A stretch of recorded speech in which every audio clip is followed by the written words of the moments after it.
Hello and welcome to the France 24 debate. I'm Annette Young. Well, the ripples from the ongoing battle with the Islamic State group have now well and truly extended into neighbouring Turkey. Ankara's campaign against both the Islamic State forces and Kurdish militants in Iraq is stirring fresh debate amid allegations that its target list is longer than it claims. Turkey admits that it's carried out air raids on IS positions alongside those of Kurdish militant PKK group in Iraq following last week's violent attacks, but it is denying that it's been targeting Kurdish positions in Syria.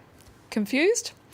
Well, here to discuss what the Turkish involvement means for what has become an even more messy conflict is Emre Demir, the editor of Zaman France newspaper. Hello. Yes, Dominique Tricon, a military analyst. William Jordan, a former US State Department official. Also by satellite from Ankara, Nazmir Gur, a member of the leftist and pro-Kurdish, HDP, and also from Ankara, Muhittin Ataman, the deputy director of the Turkish think tank SETO Foundation for Political, Economic and Social Research. It's also a reminder that you, the viewer, can contribute to this debate. Just tweet us at #F24debate. But before we begin, Diptyka Laurent takes a look back at the latest episode in the 37-year-old troubled conflict between the PKK and Turkey. March 21st, 2013, an historic turning point in Turkey's relations with the PKK. After years of secret talks, in a statement, the imprisoned Kurdish leader Abdullah Öcalan called on his PKK troops to retreat. We have reached the stage where our armed forces should withdraw beyond the borders. It's not the end. It's the start of a new era. A new era that never really came about. Discussions with the Turkish government stalled. On the weekend, the PKK declared that the ceasefire in place since 2013 had ended. It came after the recent bombings of PKK positions in northern Iraq and the arrest of hundreds of suspected militants. Öcalan founded the Marxist group in 1978 while a student at the University of Ankara. The PKK's violent campaign started some years later with the first attacks in southeast Turkey. Over its 37-year history, more than 40,000 people were killed. Their objective was to obtain the self-determination of the Kurdish people in Turkey. But the group was severely weakened in 1999 when their leader was arrested by Turkish special forces and sentenced to life in prison. The PKK and its allies in Syria and Iraq have played a key role in resisting the Islamic State group in recent months. But despite finding a common enemy against the jihadists, the PKK is considered a terrorist organization by the European Union and the United States.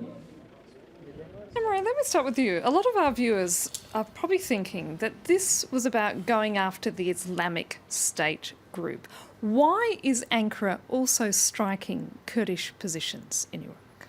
Well, the Turkish people are questioning this twin-track approach too. You know, if ISIS is attacking Turkey, then why we are waging a war, a full-blown attack against the PKK, which is also fighting against ISIS. So, and the question here is maybe on the military basis that Turkey has the power to manage two wars against two enemies, against two armies in two different countries. But on strategically speaking, does Turkey really have the power to manage to handle two different internal security threats? On the one hand, we have a big Kurdish population, which can cause problems for stability in the region. And on the other hand, we have ISIS cells within Turkey, which is capable of organizing terrorist attacks, suicide bombings. Do you think Ankara has bitten off more than it can chew? Of course, I think that Turkey has to prioritize ISIS in the place of PKK. So going simultaneously after two different targets in the same time, it's a bit of risky move. And Dominic, in the meantime, Ankara is denying that it's bombing Kurds in Syria. But it's the reality. And I think the enemy from your enemy can't be your enemy. I mean, you've got to make a choice. And certainly for Ankara, the Peshmerga are the enemy first. And secondly, ISIS is the enemy. And that's wrong. The coalition is fighting against ISIS, and Peshmerga are part of this coalition. They are the only on the ground to be able to fight. So if you attack this soldier on the ground, you are defeating the coalition. So this is clearly a wrong step for Ankara. William, as a former US State Department official, let me ask you this. The US and Turkey are both denying any connection between the deal where the US and coalition gain access to domestic air bases in Turkey and then Turkey turning around and bombing PKK militants. So what is Turkey getting out of this deal?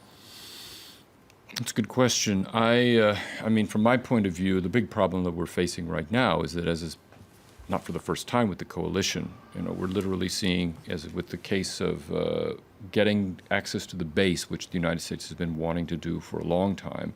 We've made one major step forward, but then with everything that Turkey has been doing by now turning this into a fight against, an even greater fight against the Kurds, it's 2 steps back. The coalition finds itself in some disarray, I think. It's not clear what Washington agreed to with Turkey. The reality, as far as the operation of the base at Incirlik, is it's not an American base as it's commonly described. Americans are there. There is a basing agreement with the Turkish government that allows the United States to be able to use the base under most circumstances, but everything has to pass through a Turkish commander. Everything has to pass through the Turkish chain of command. If the Turkish government ultimately does not agree, the U.S. cannot use the base for anything that it wants to do. And I think that's part of what we're trying to figure out is exactly what is the quid pro quo here. I agree, the timing seems strange. And in fact, when the bomb occurred that was attributed to the Islamic State, my first reaction was, we'll probably now get access to the Incirlik base, which is what happened. And the coalition needs access to those bases, don't they, in order to provide effective cover? That's the point, to provide effective cover. Now, the United States and the allies have been able to run operations without the base at Incirlik, but the distances are longer. It's a problem of refueling, too. It's a problem of refueling. It's also a problem of resupply. It's also, I think, this issue of search and rescue, which came up a few months ago. And quick reaction, too.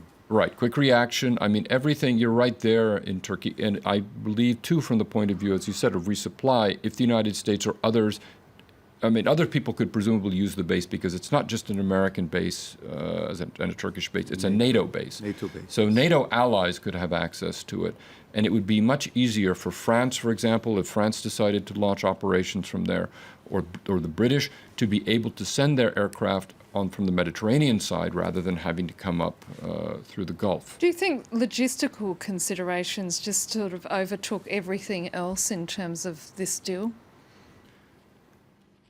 No, you mean logistical considerations in terms of what the Americans wanted? Yes. Well, I think the Americans are probably so eager to get this that I've noticed that the rhetoric coming out of Washington, limited as it is, has basically been very much to what Ankara would like to hear. And there's not been as much that I would call critical of the decisions that Ankara is taking in terms of waging the conflict against the Kurds. However, I suspect that there's going to be, over time, more discussion of this, probably first in the media, and maybe Washington will have to address it from various podium. But yes, I mean, this has been a long and rather neuralgic conversation that's been going on between Washington and Ankara over getting access to this base. There is clearly some sort of a detailed deal here, but when and how we'll find out about it, I'm not sure. At this point, let me bring in Nazmi from Ankara. What is the danger of the domestic blowback of these decisions by the government? Well, I think the ceasefire, which was called by Mr. Öcalan and implemented by PKK since 2 years, was over.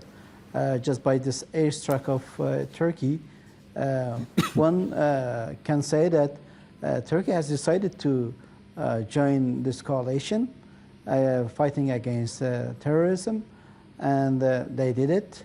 But on the other hand, since 3 days, There are lots of airstrikes to Kandil Mountain, and Turkey continually bombing Kandil and the environment, and they destroyed peace process, and they destroyed this ceasefire. This is unexpected, of course. We, as a HDP, we just encourage government for further peaceful steps to start immediately negotiation for a final agreement for Kurdish solution, question of Kurdish solution. But AKP and Mr. Erdogan decided war on Kurds, and after election, because the results of election was very important, very historical for us. We passed a 10% threshold, but the results of political outcome of this election was unexpected by AKP. AKP lost its power. Since 13 years they ruled the government, they ruled Turkey, so it was over. On the other hand, Erdogan wants to be one man and one party government and wants to create his own regime. So this was over, and Mr. Erdogan and the AKP was stopped by HDP. So they got very angry about us. They are just doing, declaring this war to stop HDP's rising. Nazmi, at this point, let me just bring in Muhittin. I mean, certainly, as you are hearing there are critics who are saying that this is opportunism on the part of President Erdogan. Well, Erdogan has lost this opportunity, I guess. Sorry, this a question I'm directing to Muhittin. Yes, okay. Yeah, I think it is quite meaningless to bind all developments, everything going on, to the personality of Mr. Erdogan. This is a kind of breaking away from their own responsibility.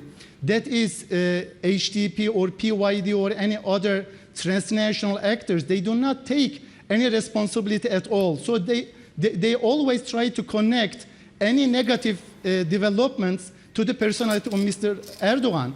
Nowadays, they try to connect with the results of the June 7 elections, which is quite meaningless again. You know, all population of Turkey is expecting a more responsible HDP and to take responsibility to invite PKK to get rid of the arms, the weapons, and to withdraw from the Turkish territory. But unfortunately, they used quite an otherized language, otherized discourse against the AKP, especially the leader of HDP. As soon as, after the elections, they declared that they will never try to have any communication or any cooperation with the AKP. Emre. So they did not behave, unfortunately, responsibly. We are talking about a party which initiated the peace process in Turkey, which began to give many rights to the Kurdish people. So if there is a true partner in this process, it should be AKP. Nor CHP, neither MHP is willing to cooperate with the HDP and with the Kurdish political movement. Muhittin, so it's quite paradoxical situation to hear this. Muhittin, let me at this point bring in Emre. This just shows the sort of domestic blowback that it is already causing on the political scene, isn't it? Of course, I don't agree with Muhittin on Erdogan's factor. Of course, we can't explain everything with Erdogan's factor, but we know that Turkey still hasn't a government. We have an interim government, and we know that all these bold moves, all these bold decisions are made by Erdogan. So, and I think that he made some masterful moves within this week. In short, he managed to hit three birds with one stone. He managed to improve his relations with Obama administration, which was very bad since 2 years. He torpedoed the coalition talks. He was opting for early elections, and he weakened significantly HDP's hand, the pro-Kurdish party's hand, before the early elections. This is indeed some massive political moves from Erdogan. For Erdogan, PKK is still the main threat on foreign policy. It's maybe much more important than ISIS. And he needed to settle with Obama to handle with the PKK threat. So by actively engaging war against ISIS and opening the Incirlik air base, so he had the green card to go after the PKK, which is good for Erdogan's interest in domestic politics and in Iraq and Syria. William, it is a gamble on the part of the Turkish leader, isn't it?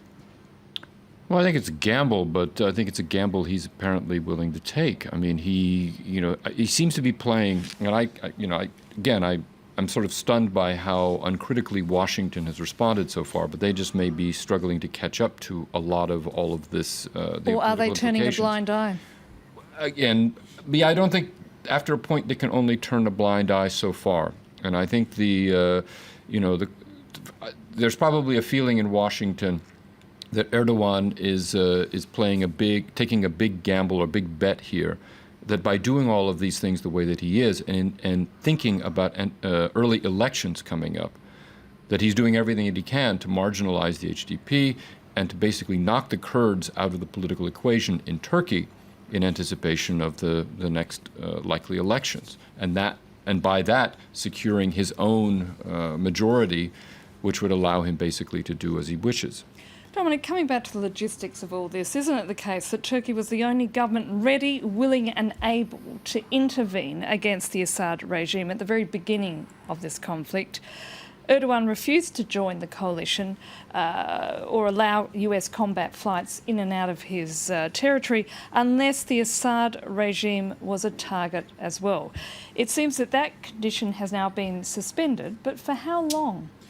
Yeah, the problem is that initially Turkey had this position because they had two enemies, Peshmerga and the Assad regime, and they wanted to bet on the Islamic movement in order to defeat Assad.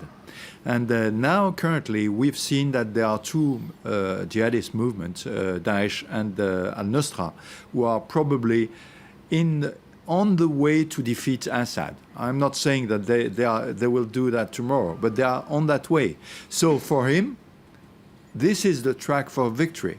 And so, but I think that the game he's playing is really an internal game, and we will probably lose the victory in this region on the ground because of this position.